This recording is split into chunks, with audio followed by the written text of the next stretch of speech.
Uma vez tendo visto como escrever cenários especificando requisitos do sistema, é importante também tentar entender como é que a gente revisa cenários. Porque durante o nosso trabalho como engenheiro de requisitos, a gente vai tanto precisar dessas atividades de especificação do cenário, quanto revisar os cenários escritos por nossos colegas para que a gente tenha uma confiança melhor da qualidade e da forma como esses cenários foram especificados. Então, para isso, a gente tem um checklist, basicamente uma lista de pontos a serem verificados, começando com esse ponto bem simples, que é para, verifique se os cenários escritos pelo seu colega de equipe, se eles seguem aqueles critérios SMART que a gente apresentou em um vídeo anterior. Além desse, que é bem básico, temos outro aqui que também é bem básico, bem inicial, mas vale a pena comentar, que é o cenário deve refletir o que o stakeholder quer. Se ele não solicitou um requisito de geração de relatório em XML, como está aí especificado nesse cenário, a gente não especifica esse cenário. Então, os cenários especificados têm que corresponder aos desejos do stakeholder, ao que a gente levantou na reunião com o stakeholder. Similarmente, outro bem básico também é a descrição do cenário tem que bater exatamente com a semântica dos passos do cenário. Então, aí esse cenário foi nomeado, né? A descrição dele é crie novo artigo na web, né? Pela interface gráfica, tá? E quando a gente vê o passo a passo do cenário, não há de fato a criação do artigo. Vai até um ponto aí de preenchimento de artigos. Então, além desse, tem outros problemas nesse cenário, mas focando nesse daí, é que ele vai só até o ponto em que a gente indica que há um preenchimento dos detalhes do artigo, mas a descrição indica que a gente vai criar o artigo. Para criar o artigo seriam necessários mais passos, né? Na verdade, passos de when, né? Então, como eu falei, esse cenário tem outros problemas também.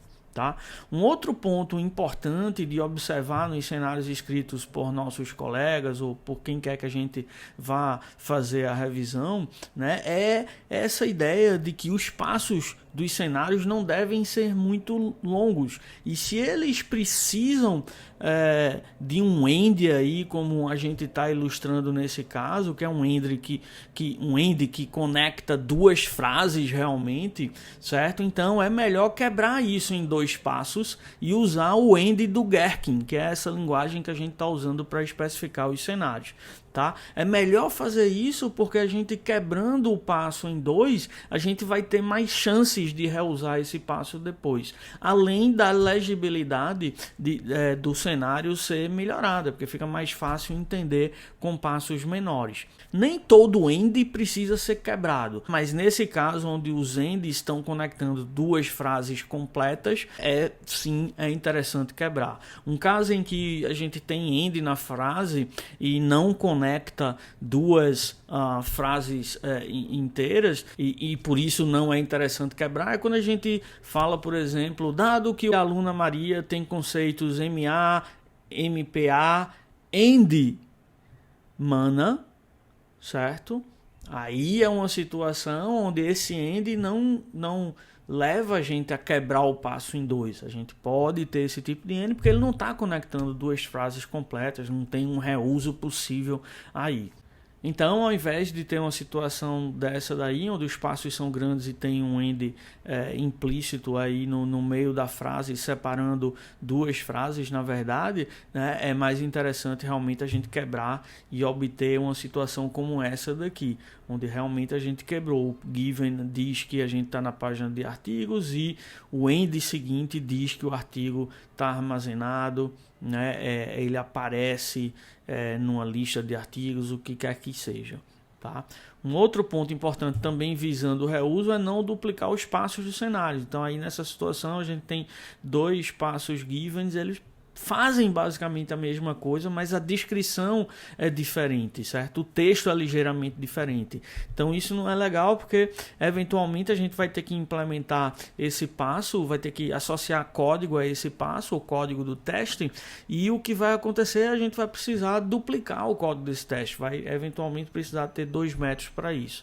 Então escolhe um deles né, e reusa ele em outros cenários. Tá?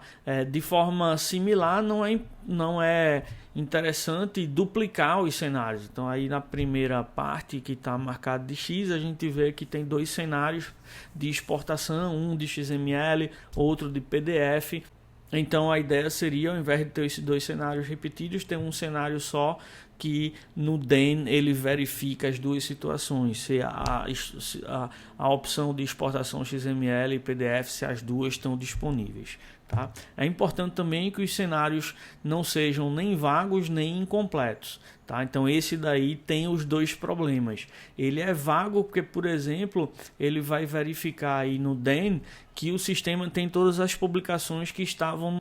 Então ele é vago nesse sentido e incompleto no sentido de que não está caracterizando aí o que é que acontece se já houvessem algumas publicações gravadas no sistema, né? E se essas publicações são as mesmas ou se tem uma interseção com as publicações que estão armazenadas no arquivo c.xml. Então a gente precisaria amarrar melhor isso. Então, resolvendo o problema dele ser vago, né? Aqui a gente tem uma situação onde a gente caracteriza melhor, dizendo que no arquivo XML a gente tinha alguns arquivos, né? Que o sistema tinha lá 2 artigos publicados já, e que no arquivo XML ele tinha uma publicação chamada Structured Merge, e o que ele está dizendo aí é que quando carrega isso, aí vai manter as 3 publicações, né? Estou omitindo aí a parte final, mas seria essa a ideia.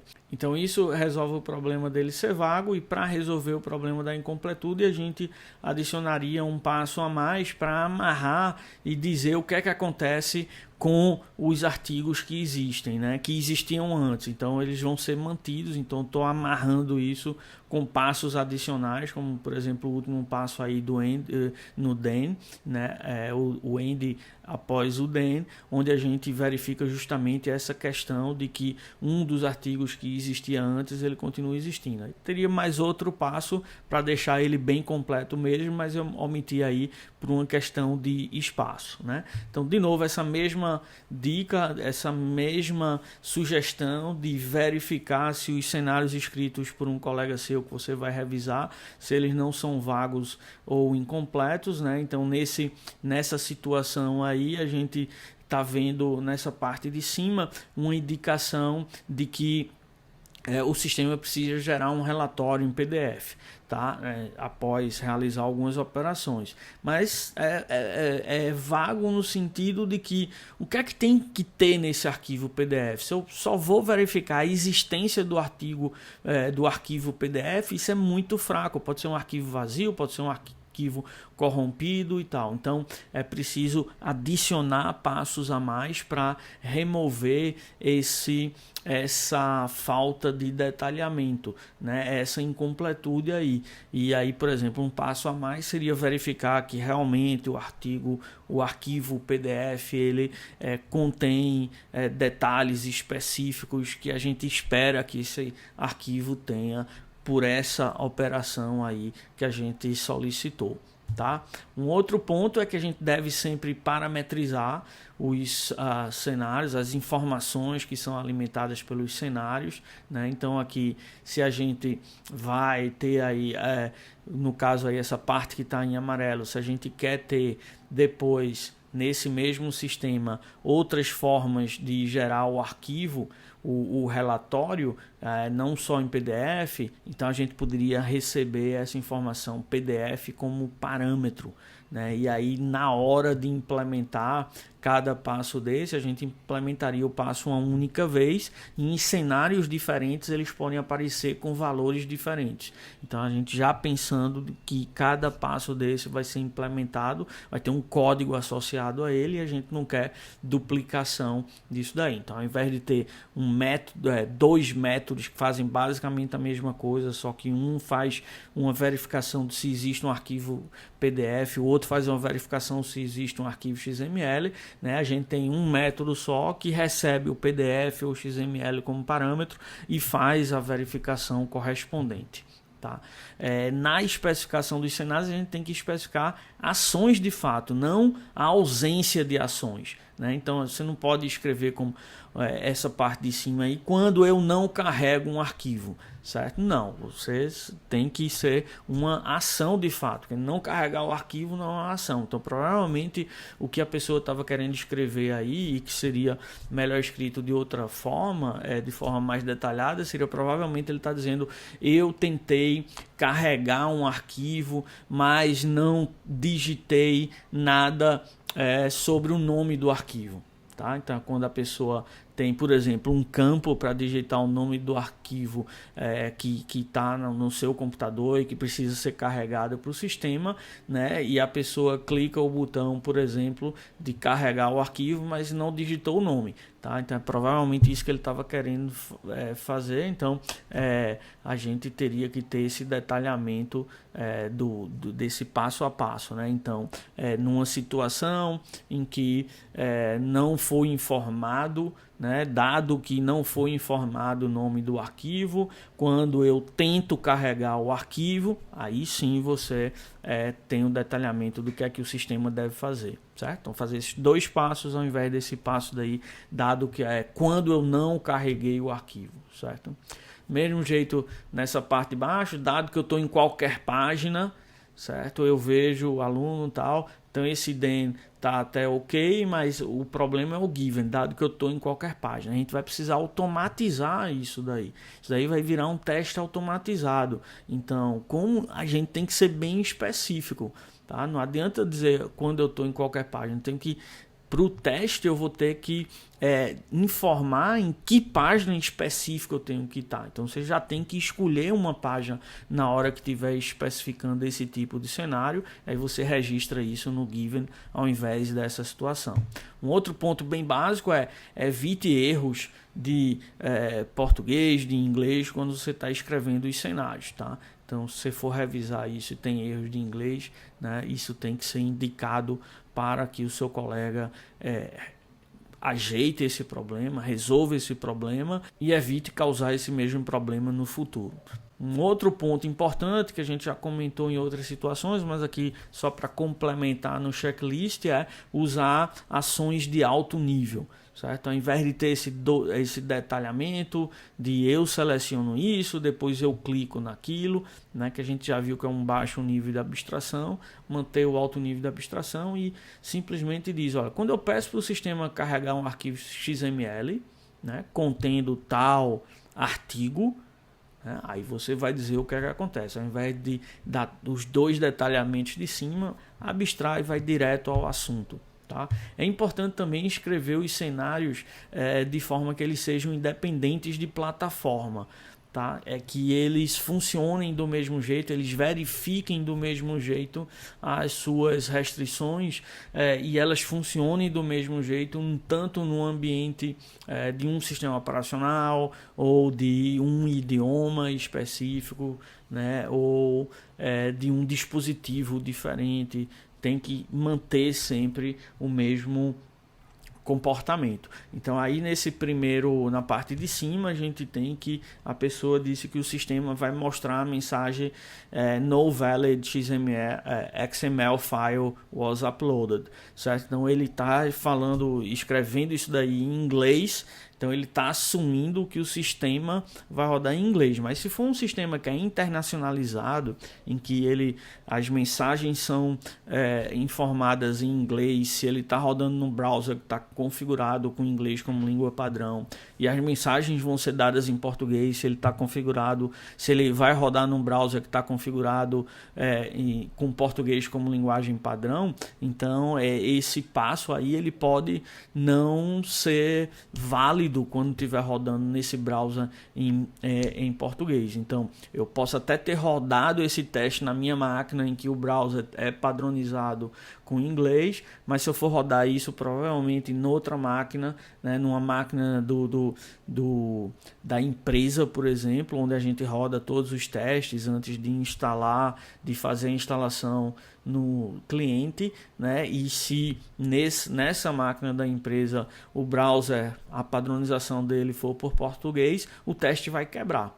certo? Então o que a gente está vendo na parte de baixo é uma especificação da mesma situação, só que abstraindo a mensagem específica, tá? Para a gente não ter esse problema de plataforma. A gente pode até ter o texto como em cima, mas isso daí requer um cuidado na hora que a gente for implementar o teste. Então, na hora que eu for implementar o teste, eu posso até receber aquele no valid XML file was uploaded, posso receber essa string como parâmetro, tá? Mas eu não devo checar ela diretamente para ver se é ela diretamente que aparece na interface gráfica. Eu tenho que ter lá no meu código um determinado if, e aí eu digo, olha, se o browser está em inglês, verifique isso justamente que está aí, se não, verifique outra coisa. Então, na descrição do cenário, eu poderia até aceitar esse cenário como ele está em cima, mas aí eu vou ter que ter um cuidado extra na implementação, tá? Para não pisar na bola. Então, por isso que eu prefiro até ir para a situação de baixo e já evitar essa casca de banana aí, tá? Para depois ter problema. Tá? Então, é importante focar que isso é uma situação, retrata, cada cenário desse retrata uma situação de teste. Então, é importante ir direto ao ponto, né? Então, ao invés de dizer que eu criei o artigo X e o artigo X está armazenado com tal arquivo, eu já vou direto de, olha, dado que eu tenho esse artigo e ele está armazenado com esse arquivo, certo? Direto ao ponto, porque não é isso que a gente está querendo exercitar nesse passo. Então, num given só, eu já resolvo toda a situação. Tá? Então, de novo, esse foco na situação de teste e não no requisito em geral. Né? Então, como em cima a gente tem, dado que eu estou em qualquer página e eu clico 2 vezes, isso não funciona. Então, tenho que ter uma situação específica, como dado que eu estou na página de artigo, certo? E eu peço por ajuda, então eu vejo uma mensagem de ajuda relacionada à criação de artigo. Tá? Então tem que fazer isso específico. Claro que em cima ele está mais como um requisito escrito de forma livre, seria mais simples de expressar isso. Olha, o sistema deve, né, em qualquer página permitir visualizar uma mensagem de erro quando o cara clica 2 vezes, quando o usuário clica 2 vezes. Certo? Mas a gente não está nessa situação desse tipo de requisito, então o cenário tem que ser na direção do de baixo. Claro que o cenário de baixo ele verifica o que o de cima é suposto verificar, ele verifica para uma página só, não para todas as páginas do sistema. Se eu quero verificar isso em 2, 3 páginas, eu vou ter que ter mais cenários associados, né, para fazer essa verificação. Tá? Mas já está direcionado para o teste, enquanto o de cima não está direcionado para o teste. Exigiria um trabalho extra aí do testador depois, do projetista de teste, em transformar ele em alguns testes concretos.